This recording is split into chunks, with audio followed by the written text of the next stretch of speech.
Good evening to you all. It's my pleasure to have so many of you from the press and the media when we announce this great news that St. Aloysius College, Mangaluru Autonomous has become now St. Aloysius deemed to be university. And this is a happy news because we have been waiting for this for a long time. We had applied for it in 2017. And now the University Grants Commission, that is the UGC, and the Ministry of Education, central government, has accepted and approved our application and granted us this status after a long wait. Of course, in the aftermath of the pandemic and everything, things got delayed. But I suppose it was always there on, and we knew that it would be coming to us someday because this has been a college of excellence. In the 144 years of its history, there have been certain landmarks which have been special. It was somewhere in 2007 that we got this status of an autonomous college. That was a real shot in the arm, after which we started working towards this deemed to be university status.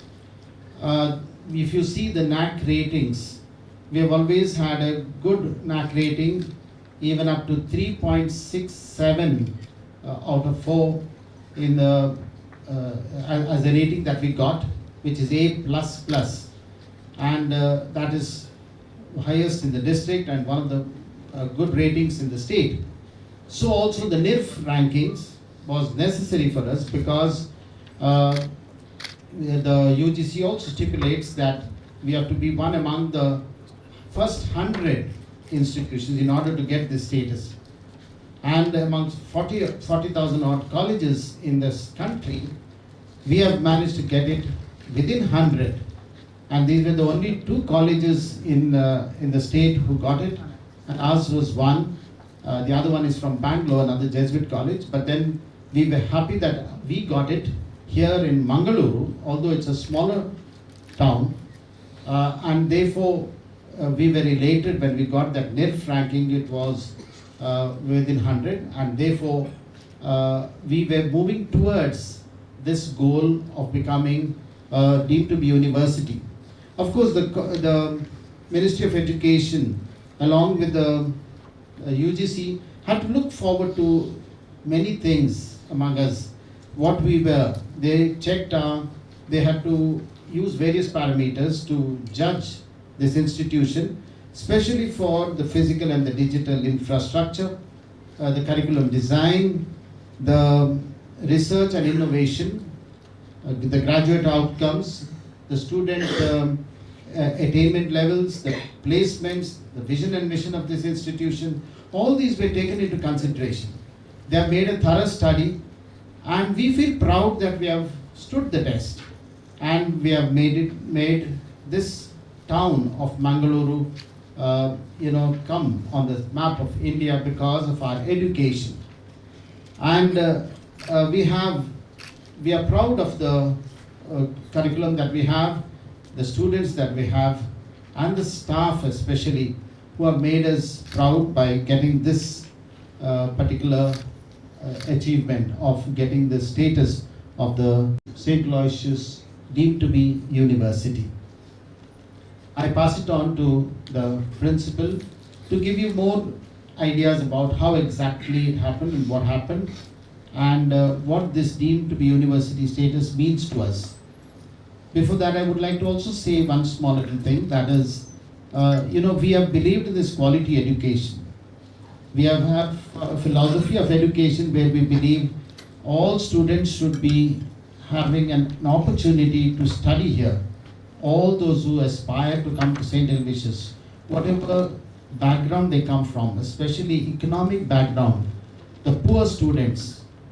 Interestingly, we have mapped that there are more than 40% of our students who are the first generation learners, and this is the feather in our cap. We are very proud of the economically weaker students who are studying in our institution.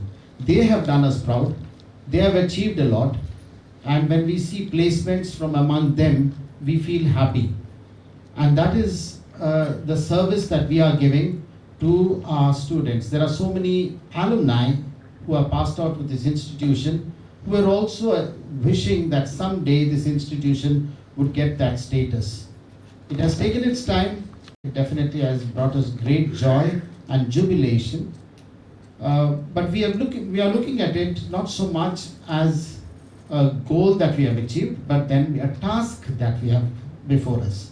A task is the task of education that we have to move towards, especially the higher education.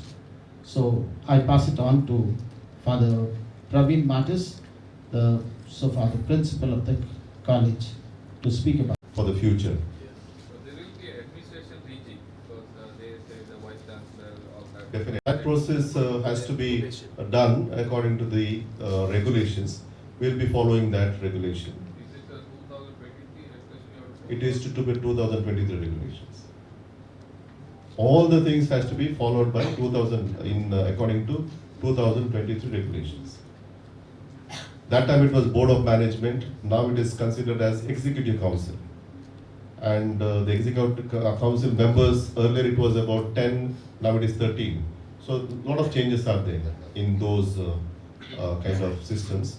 We'll have to follow the 2023 regulations. And also the DF University suggests that most of the faculty should have NEET or PhD or Yes, yes. How We have at the moment, we are functioning like a university at the moment as an autonomous college.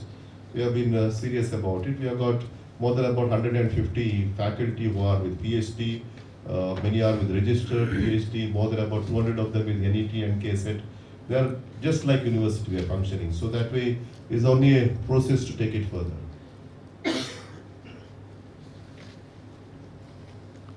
Yeah, it has to be decided by the Executive Council time to time, because there are members in that.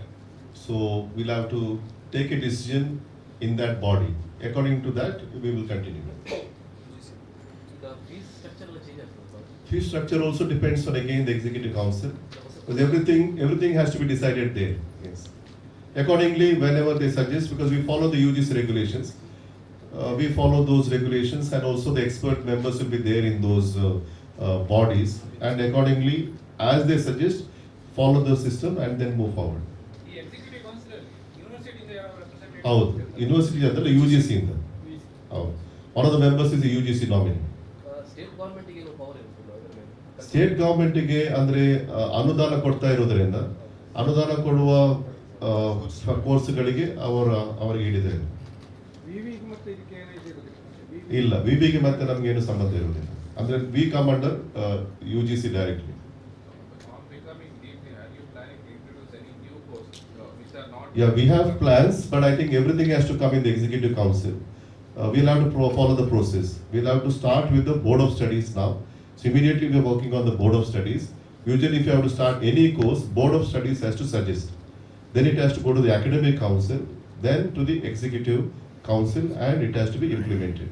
So we'll be following all those systems, and accordingly we'll be starting new courses, new programs.